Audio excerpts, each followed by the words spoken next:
righty, we're going live, folks. Good afternoon to you.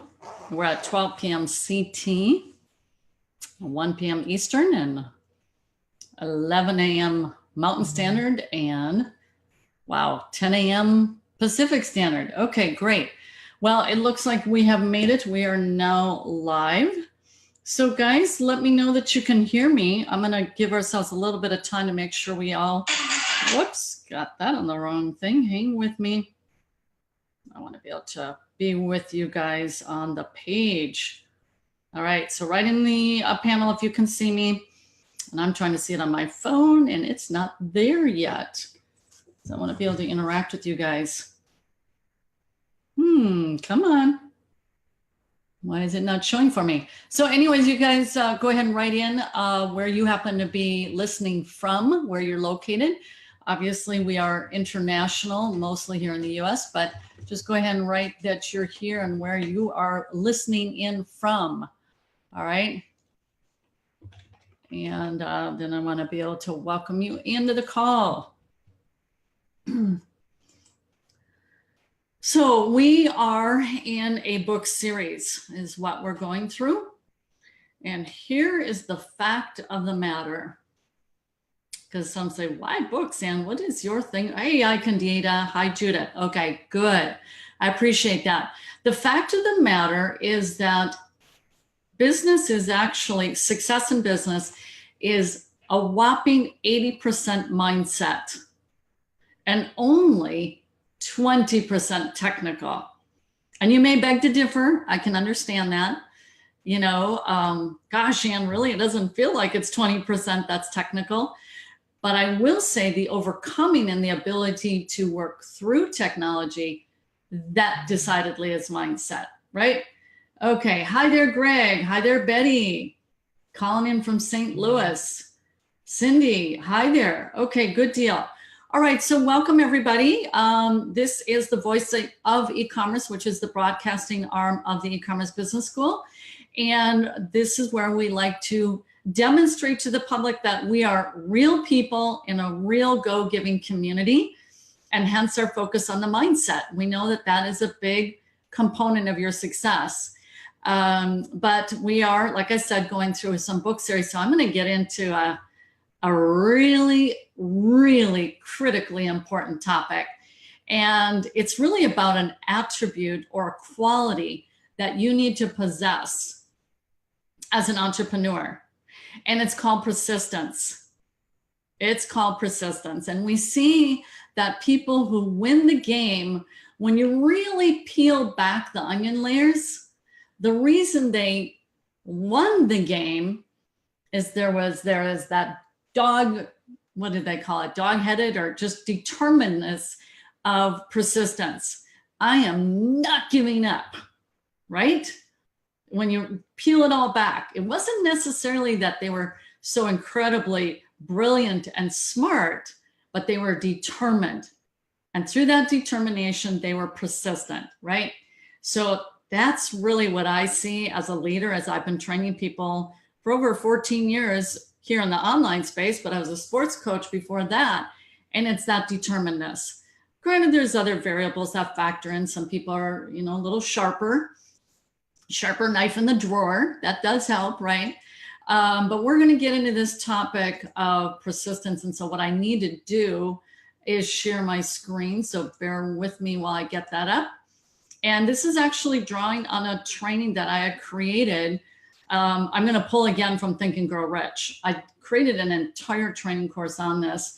So I'm pulling this one up because it is so incredibly important. So let me share my screen and then you guys can let me know. Ta-da! Can you guys see my screen? Okay, good.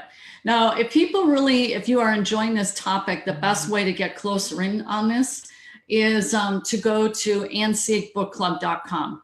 There's Napoleon Hill. So this book is, you know, it's an older book and it's still just as pertinent today as it was then, because human character is human character. So we're going to talk about persistence, the sustained effort necessary to induce faith. Okay, those are his words. And faith being faith is very important in your work as an entrepreneur. You're doing it in good faith that there's going to be this outcome, right? There's a lot of faith mixed into running a business. So let's talk about this. And why don't you guys write into the panel or comment section yourself, what does persistence look like to you? For you personally, what does it look like? This is just someone's graphic that they pulled together as someone who is that's persistent. I'm gonna hang on for dear life, or I'm gonna fall off and I'm gonna kill myself, right? That's what that one looks like. So what does that look like in business? Why don't you guys write in the comments? When you're at that fork in the road and you're dancing with quitting, you're dancing with giving up, and we all go through it, and it slips into that loop, and it's like, man, that's tempting. All my worries would be gone, and I'm done with this fight. It's over. Phew, what a relief. That wasn't so hard. We all dance with it, don't we? And some of us, we have a nice, good long waltz. And that thought comes in and you go, no way am I giving up. So what does it look like for you? And anyone write in the comment section, what does it look like for you personally? All right, let's see. Doesn't happen for Greg, meaning you don't give up. Is that what you're saying? So you're like, you don't take that dance. You just stay on the straight and narrow. Okay. For me, I look at it as one thing that helps me in my mindset is instead of that problem and being, you can go into anger emotions like, oh, that thing just ticks me off and we're just ready to slam a door or something, right? I try to turn that around and get uniquely fascinated with why. I wonder why that is. And that completely alters your neurons into a totally different emotion of intrigue. Look at Thomas Edison. It took 1,000 tries before he created the light bulb. Instead of getting ticked off, he got intrigued. What could I do differently? So that's just a little tip of what helps me. So let's keep going. So make sure you write in, hey, there is Candida. She says, if I notice negativity coming into my space, I put on a meditation and I focus on the big picture. Now that's what I call being proactive in a plan of action. Kind of like she's got her arrows all set to go and she's got this plan in place. Here comes negativity. Boom, here's how I'm going to counter that. That's beautiful. Judith says, I shove it out of the way. It's a lesson, but I don't focus on it. I continue on. Beautiful. All right, so the basis of persistence, there it is, the power of will. Judith is shoving it out of the way. That sounds like a strong action verb, doesn't it? Candida, she captures it and she's going, not on my watch. Boom, I'm playing this. And she's got a plan to shut that little puppy down. So experience with thousands of people has proved that lack of persistence is a weakness common to the majority of men, and he means women too. Now that ought to intrigue and fascinate you. It does for me as an educator, because I always go, I want maximum success for my students. That's what I want. And then when I go, oh man, but 80% is on their end with their mindset. What am I going to do? It means I got to help people get that mindset. But you guys know the saying, when the student is ready, the teacher will appear. See, this, what I'm teaching today, boring right over a bunch of people's head who probably really, really, really need it, but they lack awareness that it's up here where they need the most work. And you can see that kind of person get manifested by the language they use. Boom, finger pointing. It's someone else's fault. And it just couldn't possibly be me. They'll blame it on a whole myriad of things instead of what does a capable person do? They take self-responsibility and they own it, right? And that's the people in this call are watching right now. So the starting desire of all achievement is That doesn't sound right, does it? The starting desire of all achievement is desire. That doesn't look right. So go back to chapter 2 of Think and Grow Rich. If this is a quality you feel you lack, I think it's the desire of is persistence. This should have been persistence. I don't know. That just doesn't look right. There is no substitute for persistence. It cannot be supplemented by another quality, because persistence, it means, well, you guys, it's the pressing on, the leaning in, or you fall back, right? And then there's nothing else to replace that. So let's talk about this. Are you money conscious or are you poverty conscious? A poverty consciousness develops without conscious applications of habits favorable to it. Without conscious application of habits, that it's the law of entropy. It's where law of entropy in physics means things tend to go to disarray more than they tend to naturally go into order. So my dad was a physicist, so I kind of learned this at a young age, that we work and operate in a world that lends itself more naturally to chaos and things going into decay than it is towards upward trajectory and things getting better. And I just accepted that reality when I was pretty young and thought, I guess that's just the way it is. And I'm going to have to work to bring order into my life, because if I don't, the natural order is for things to go into decay. Okay. So the money consciousness must be created to order, unless one is born with such a consciousness. I think that has to do with one's family and environment, probably.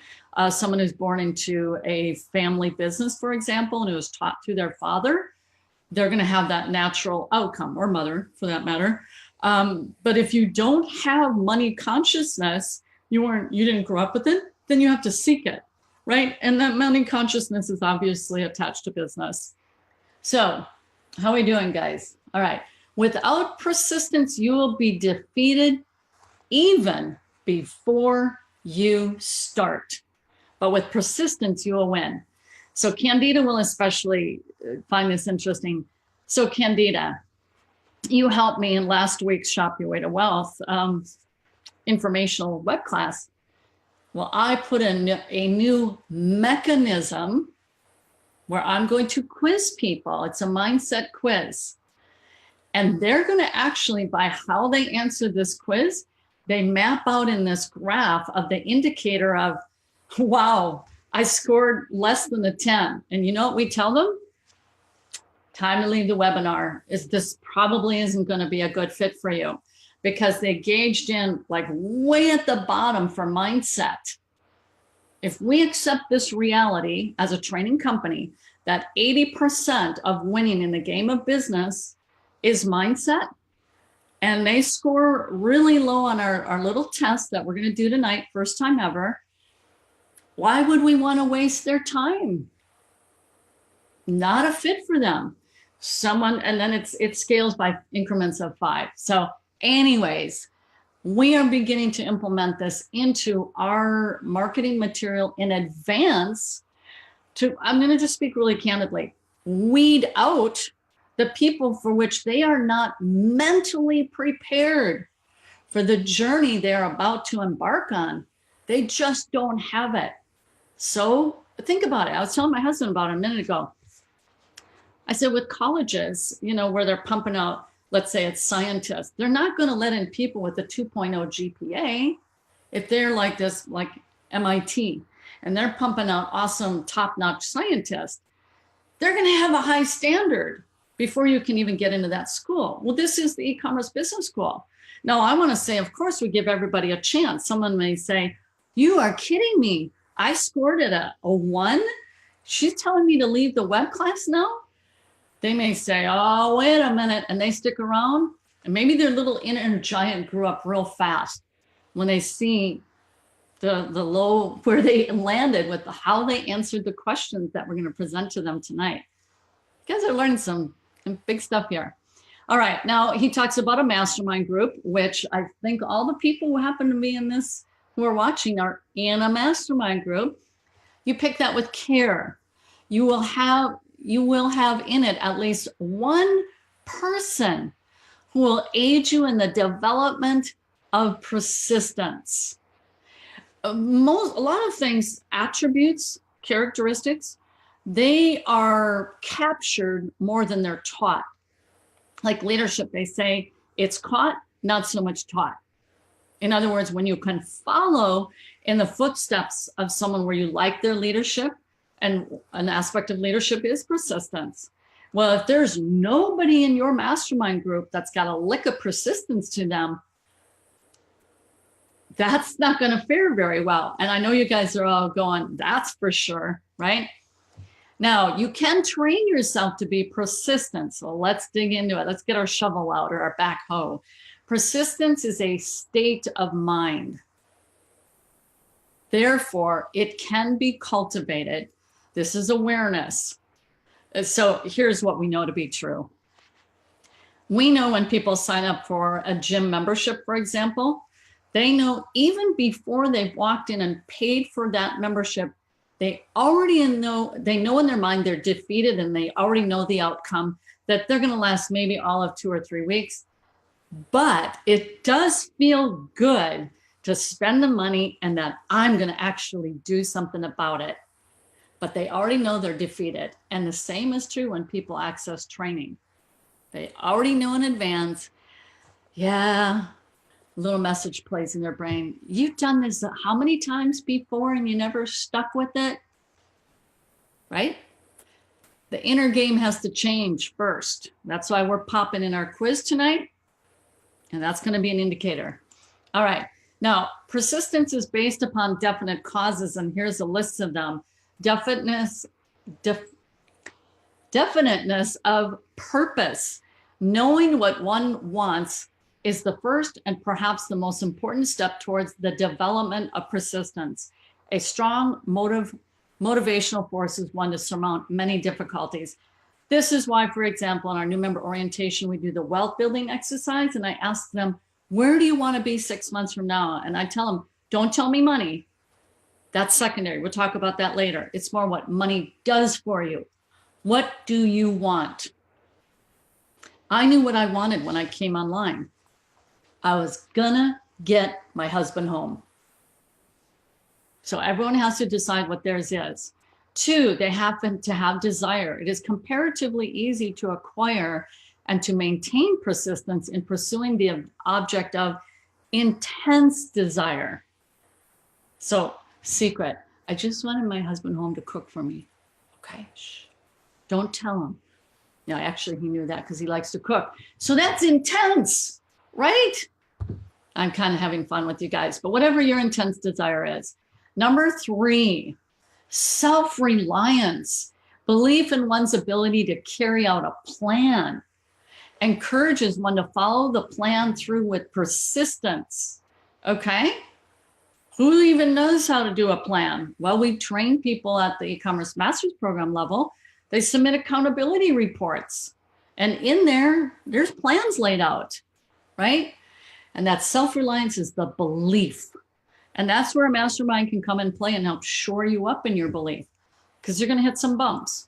Number 4 is the definiteness of plans, organized plans, even though they may be weak and entirely impractical.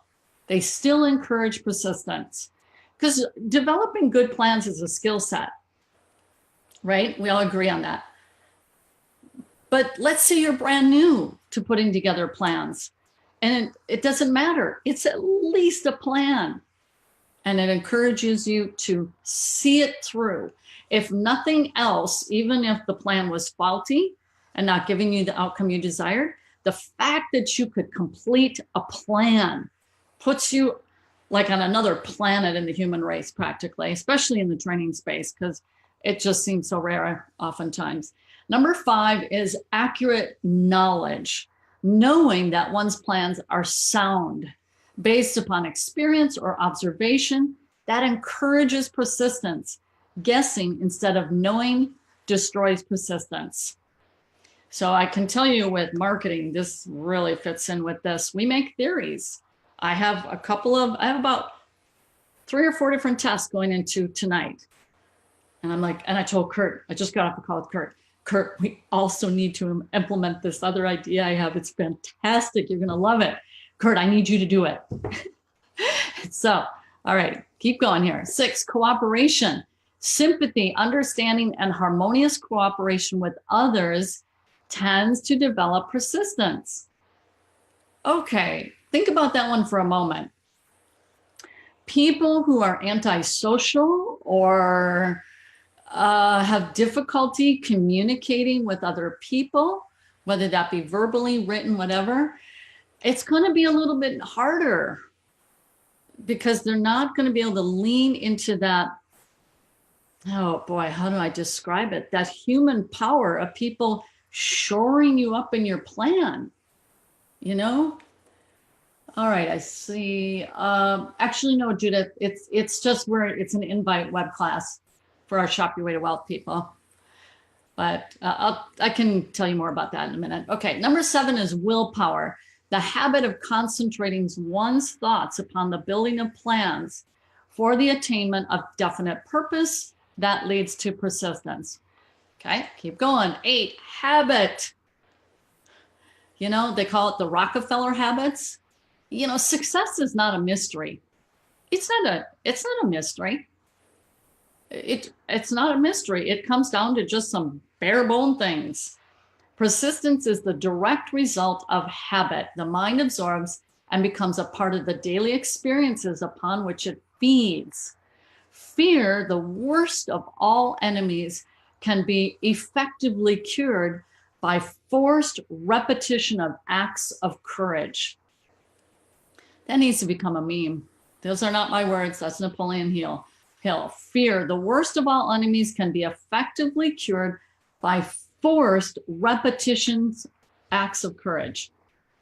I was just telling Lisa and Kurt this morning, they're my coworkers. I read through a section, it's a section of scripture, talking about being bold and courageous. It's Joshua 1. Be bold and courageous. And I just keep reading that to myself. Life does not reward the timid. And in business, it's the courageous and the bold. Okay, now here are the symptoms of lack of persistence. And maybe you want to gauge yourself on these. Okay. And bravery. That's right, Greg. Bravery. Be brave and mighty forces will come to your aid. People can feel it. They can feel it. Number 1 is a failure to recognize and to clearly define exactly what one wants. Why are they here? What do they want? I don't know. They're going to just fly right off and be gone. Number 2, procrastination with or without cause, usually backed up with a formidable array of alibis and excuses. Yeah, but, right? 3, lack of interest in acquiring specialized knowledge. Now, you folks know here at the E-Commerce Business School, how many segmentations are there of specialized knowledge? A lot of them, right? And it's like you kind of just got to pull out that one slice and you go, that one, that's the one I'm going to really work on, right? And I do that all the time in my team. I say, it's that, and we're going after it with gusto. I just had a talk this morning on it. Anyways, number 4 is indecision, the habit of passing the buck on all occasions instead of facing issues squarely. I mean, call it what you want. You got to be ballsy. You can't go wimpy, wissy mode on this stuff. So true. Like, oh, that one's painful. Whew. I think I'm just going to avoid that because it's too painful. And now what did I just read right here? Is about having courage. Now think of the discipline when growing up and your parents would say, eat your peas before your whatever, right? I look at life that way. Get the things that I dislike the most off my plate. Hit those first. Hit them first. And then you develop that good habit of things that they're necessary and needful, but you don't like them, right? And I try to train my brain. No, I get those done first and off my plate and there. Yeah, Now I got 5 hours to work on my fun project that I love. You guys with me on that? In business, there's projects that you just hate, right?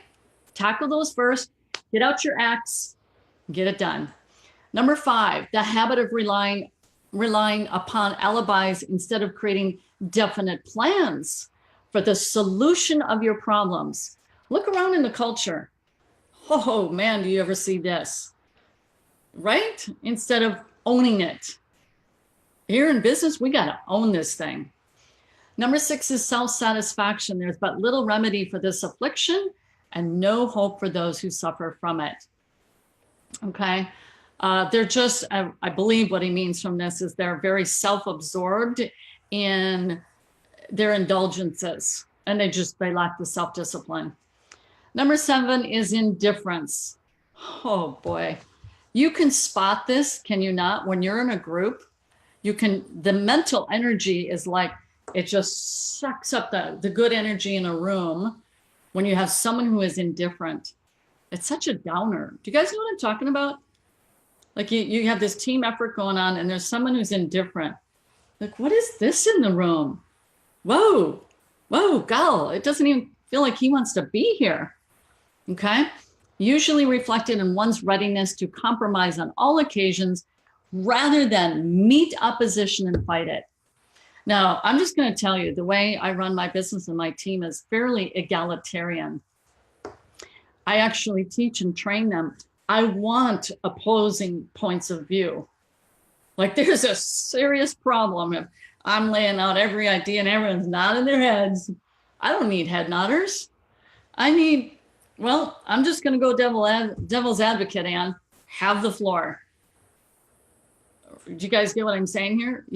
Listen to alternative points of view, because you are in grave, grave danger the day when you have it in your mind, it's going to be this way, but you haven't really put it out to gather from what is a mutual brain trust.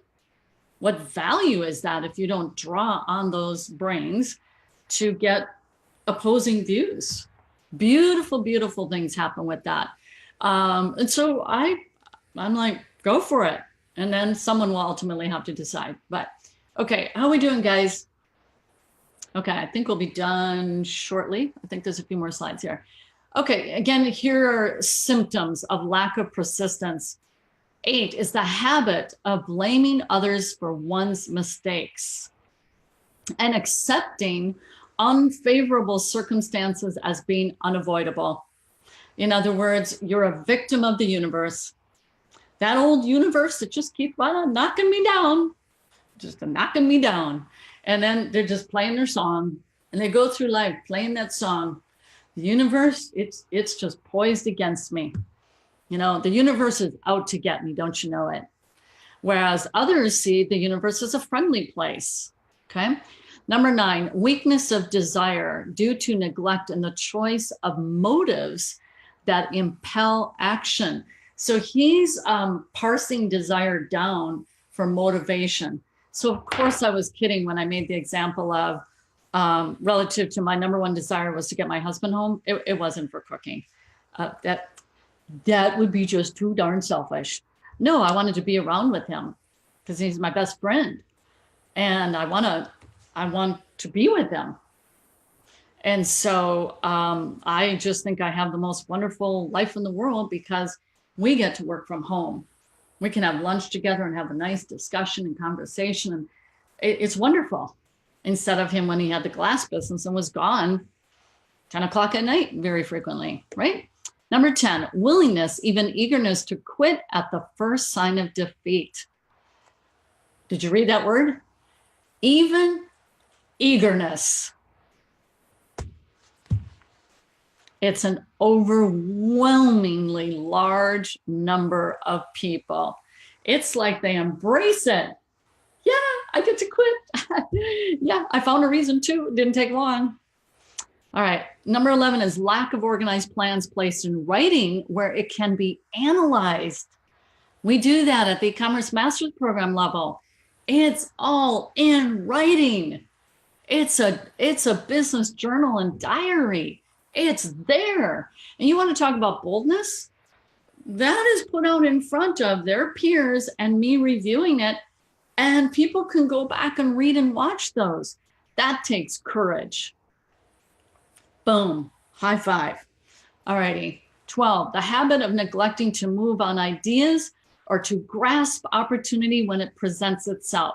That literally happened for me this morning. I had like 5 separate epiphanies that happened. It's just ding, and the ding, and the ding, in about a 24-hour period with different pieces of information that were coming to me. I met with Kurt this morning. I said,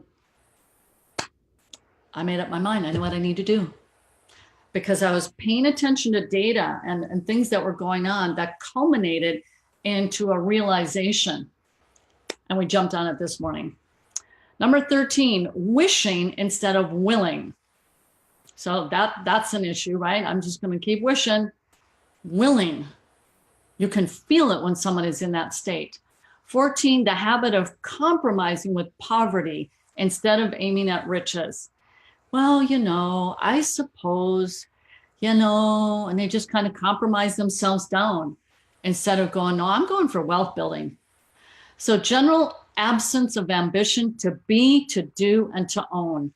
Now, if only we could get this message in front of a lot of people, and we can, but it's that when the student is ready, the teacher will appear.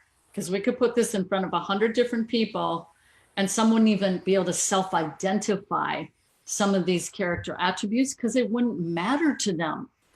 It doesn't matter. But for those who have the winning heart and spirit, every bit matters. Okay, guys, write this down. Husband and I like to watch this Netflix series called, it's a cooking show on The Kitchen Table. Anyways, the name of the restaurateur or chef is called Sean Brock, Seanbrock. Wow. You want to talk about a guy who had gone through the lowest of defeat with scathing negative reviews when he was riding high in April and shut down in May. And you know what he did? And this was, there it was in these articles about he got like 0 reviews, stunk when he was thinking he was riding high, right? And what did he do?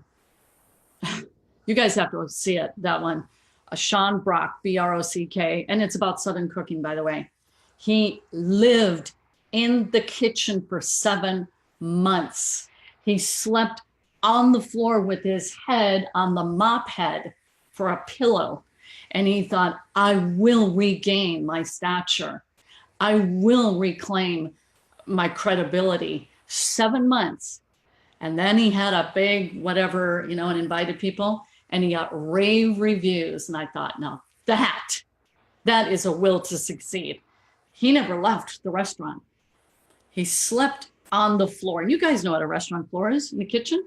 It's tile. It's tile. And he went through way more hardship than that, even subsequent to that. Anyways, oh my gosh, guys. Okay, let me just check and see. I'm sorry. All righty. I think we're getting real down to this. Sorry. I guess it's kind of long, but you can see I like this stuff. 15, searching for all the shortcuts to riches, trying to get without giving a fair equivalent, usually reflected in the habit of gambling, endeavoring to drive sharp bargains. 16, fear of criticism, failure to create plans and to put them into action because of what other people will think, do, or say. This enemy belongs at the top of the list because it generally exists in one's subconscious mind where its presence is not recognized. Fear of criticism. Got that? All right, so how to develop persistence. Number 1, this is a recap, a definite purpose backed by burning desire for its fulfillment. It's like you hold this card in your hand all day. It's in your pocket. It's on the wall everywhere you go. And it's telling you, you are going to create this. Here's why.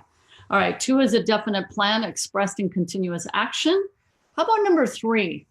I think this hits on what Candida was saying. A mind closed tightly against all negative and discouraging influences including negative suggestions of relatives, friends, and acquaintances. You guys with me on that? Amen and amen. Number 4 is a friendly alliance with one or more persons who will encourage one to follow through with both plan and purpose.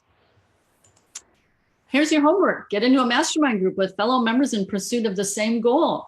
We have this available in our e-commerce masters program. Then rate yourself on a scale of 1 to 10 on the 7 causes directly tied to persistence. So you'd have to go back on that and put together a strategic game plan to develop your persistence. So I'm hearing from the folks who are here, Candida said, she puts on her meditation tape. She's got a game plan. And let me tell you, friends, if you don't have a game plan, if you don't have arrows in your quiver there to pull out just like that, you're going to get shot down. You're going to get shot down. You need a defense plan. Number 4, define what is the biggest goal you want to accomplish for yourself, and then use today's training material to help make this happen. All righty. For more business leadership and training, join through the link that's on this post, AnnSeigBookClub.com. And if you're interested in our TLC Leadership Development Platform, you go ahead and write TLC in the comments section below, or you can just email into our support desk. So, hey guys, thanks for joining me. The human mind, and probably more so, the human spirit is too precious to not encourage to play a bigger game. I am such a believer in human potential because I've seen it. I've seen what can happen. And that's probably the biggest tragedy of all, to me, is just think if the whole world operated at this level of helping people to maximize their individual potential, what a different world we would have. But there are many things in force, in play, to suppress that from ever happening. For whatever reason, I'm not going to go all into it. I counter that because that's the easy, I don't know, it takes someone different, both for the person who wants to extol the virtues of tapping into the human potential of each individual, and then also to encourage someone to see that. It is the most beautiful sight in the world when you see people have an epiphany and they're going to into another stage in their life, another level of awareness of who they can be, especially within business. Because my bigger purpose of entrepreneurs is the effect that we can have on the culture, that you can create wealth for yourself and your family, and thereby be also enabled to give to your favorite causes and charities. That, my friends, makes for a better world. Alrighty, so that's it. I'm going to give it a wrap. God bless. Write in any subsequent comments you may have. Thanks for being with me today. All right, bye-bye, everyone.